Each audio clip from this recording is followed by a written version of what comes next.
Thanksgiving dinner has always been one of my favorite meals of the year. The turkey, the stuffing, cranberry sauce, mashed potatoes and gravy, pumpkin pies. I love all of it. But a lot of people say that they don't like Thanksgiving food, and that's because unfortunately there are a lot of dried out turkeys being served out there.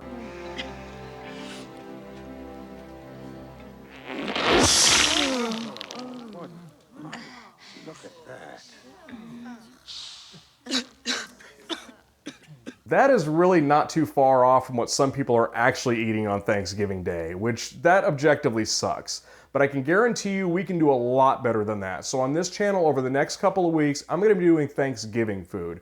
This week we're gonna do the turkey and the gravy. Next week I'm gonna do the sides, so stuffing, mashed potatoes, and cranberry sauce. And I'll do a couple of desserts the following week. I think each portion of this meal does deserve its own bit of attention, so that's what we're going to be doing here. And something else that's worthy of mentioning here is that I just hit 1,000 subscribers, which honestly I'm having a hard time wrapping my head around that 1,000 people watched a video of mine and said, you know what, this was pretty cool and I want to see more of it.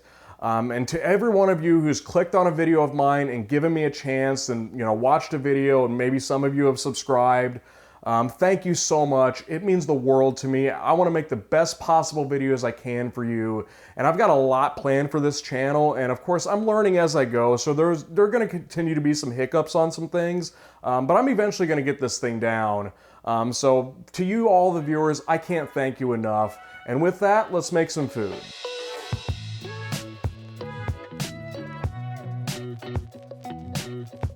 Okay, to get started with this today, let's go over some turkey options. And first up, we've got whole turkeys. These are awkwardly shaped, they're really heavy, and due to their awkward shape, they don't cook evenly, and they also take forever to cook, so I don't think this is the best choice.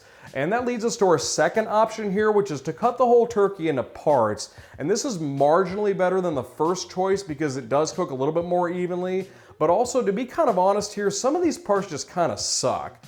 Drumsticks, they have a ton of ligaments and tendons inside of them, so they're not fun to eat those. The wings can be kind of tough. The breasts are also really thick, so it's hard not to dry those out. So I also think this isn't the best choice. So our final option here, and I think the best option, are thighs. I put breasts here because if you don't dry those out, those are really good. But with thighs, you have a lot greater margin of error. They have the best flavor. So this is the best option in my opinion, and that's what we're going to be using today. All right, with that out of the way, let's go over a few pre-preparation options. And the first option here is just to do nothing and just chuck it in the oven. Don't do that. That's how you wind up with the Clark Griswold turkey. And we don't want to eat that thing because it looked like shit. And even though you just got into a political argument with your crazy uncle, you also don't want them to eat that shit either. Why are you crying? Oh, I told you we put it in too early.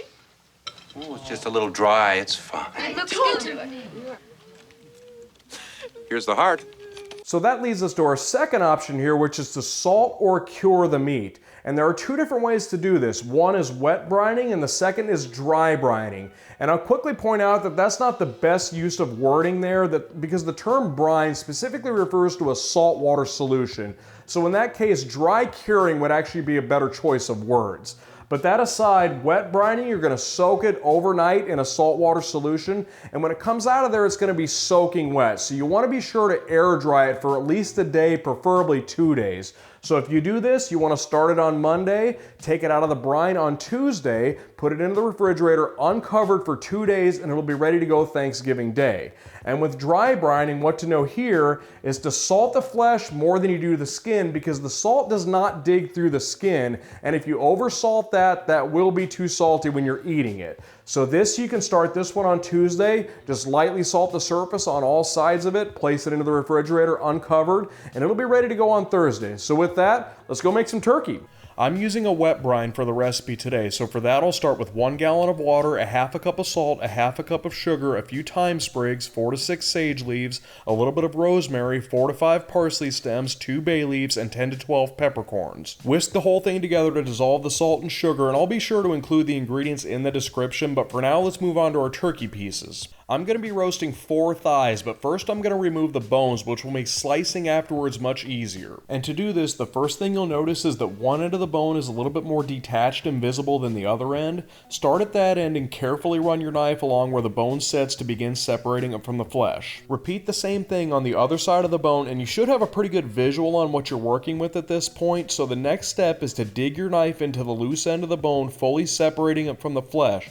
And this will give you sort of a handle to work with for the next step, which is to use your knife and scrape along the bone, which should peel away fairly easily. I wouldn't worry too much about getting this part perfect because these bones are great for adding to a stock pot later on, and having a little bit of meat attached to the bones is never a bad thing when making stock. And once you reach the other end of the bone, this part should be pretty self-explanatory. Just work your knife around the bone, and you might have to adjust your angle a few times to make it easier, but you should be able to separate it without too much difficulty. And like I said, don't throw this piece away. Keep the bones around for when you want to make stock. Okay, with the bone fully removed now, you'll notice a small piece of cartilage still attached to the flesh. To remove this, simply thread your knife between the cartilage and the flesh until it pokes through the other side to give yourself a starting point. Then simply finish separating both ends to remove it, and this can also be saved for a stock pot as well. And with that, repeat the same thing on the other turkey thighs, then place them into the brine solution, and the whole thing can go in the refrigerator overnight. And 24 hours is ideal here, but if your schedule's a little bit crammed, I would try to at least get 12 hours here. And after the brine is complete, discard the liquid and place the pieces onto a sheet tray, preferably with a cooling rack underneath, which will help with air circulation. And then they can go back into the refrigerator uncovered to air dry them. And you want to do this step preferably for 2 days, but at least 1 day, because this will help the skin crisp up much better. Okay, fast forwarding 48 hours, you can see that these turkey pieces have dehydrated quite a bit in the refrigerator during this time. And the only thing left to do before putting them into the oven is brush them with a little bit of rendered chicken fat. If you don't have chicken fat, you could use melted butter or oil.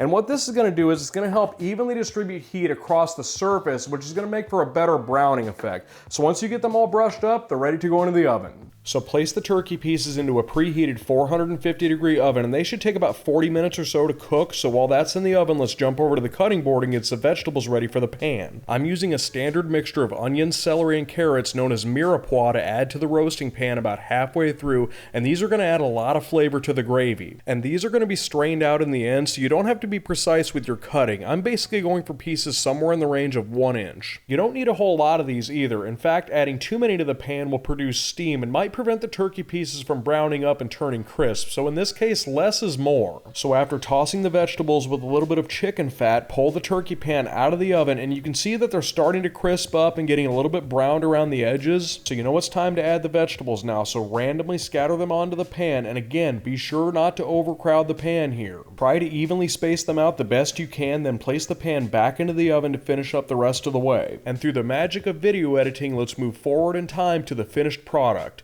Perfectly crispy brown turkey thighs, and because of the brine, these are going to be really juicy and delicious. So the only thing left to do now is to make the gravy. So start by pulling the turkey pieces off the pan and set them aside so they can rest for 10 to 15 minutes, which should be just enough time to make the gravy. Then for the pan itself, you can see we have some lovely brown bits stuck to the bottom, so add the vegetables and whatever liquid is remaining to a small sauce pot, then add some stock to the pan to deglaze it and help pull it away from the surface. And preferably you want to use turkey stock here, but chicken stock will also work as well. And I have made both of those on this channel, so I will provide links in the description if you want to check those out. So over at the sauce pot, I've allowed the vegetables to cook for a few minutes and brown up a little bit more, and taking the time to do this will make a world of difference. Then we can work in a little bit of flour to make roux, which is going to thicken the gravy. Stir that in for a minute or two to lightly toast it, but stay with it because it can burn very easily. And when the roux is finished up, we can begin gradually adding the stock with the dissolved bits from the roasting pan into the sauce pot. And it's important to do this gradually, initially forming a paste and then adding more and more stock to prevent lumps from forming. And when I'm making Thanksgiving gravy, I don't generally measure things out because I've made it so many times that I just kind of know how much to use. But if you are looking for a reference here, 1 ounce of roux will thicken up 8 ounces or 1 cup of stock. Again, that's 1 ounce of roux to 1 cup of stock. So once you've got all the stock worked in, add a pinch of salt and a few sprigs of thyme, and make sure to bring the gravy all the way to a full boil to allow the flour to do its thing and thicken the sauce. Then reduce the heat down to a simmer for 10 minutes or so to cook out any raw flour taste remaining. And once the gravy has reached the right consistency, strain all the vegetables and herbs out. And if you have a strainer like mine, you might have to fight with it a little bit, but it will eventually get there. After straining, make any final seasoning adjustments, and you're looking for it to be thick enough to coat the back of a spoon, and the French use the term nappe to describe this consistency. So back over at the turkey thighs, they're rested up and ready to be cut into slices and plated up. I like to cut these slightly diagonally, and I've always thought doing it this way makes for a nice looking plate. Of course, you can cut them any which way you like or leave them whole and slice into them while they're on your plate in front of you. That's entirely up to you, but I'm going to load up my slices onto the plate complete with all my sides prepared, and if you're wondering about these, that's next week's video, so be sure to tune in for that one. But as far as this video is concerned, drizzle a little bit of gravy over the whole thing and enjoy. And with that, I really hope you found this video useful, and once again, thank you for your viewership on this 1,000 subscriber Thanksgiving special. But for now, we've reached the end of the video, so thank you for tuning in as always, and we'll see you next time.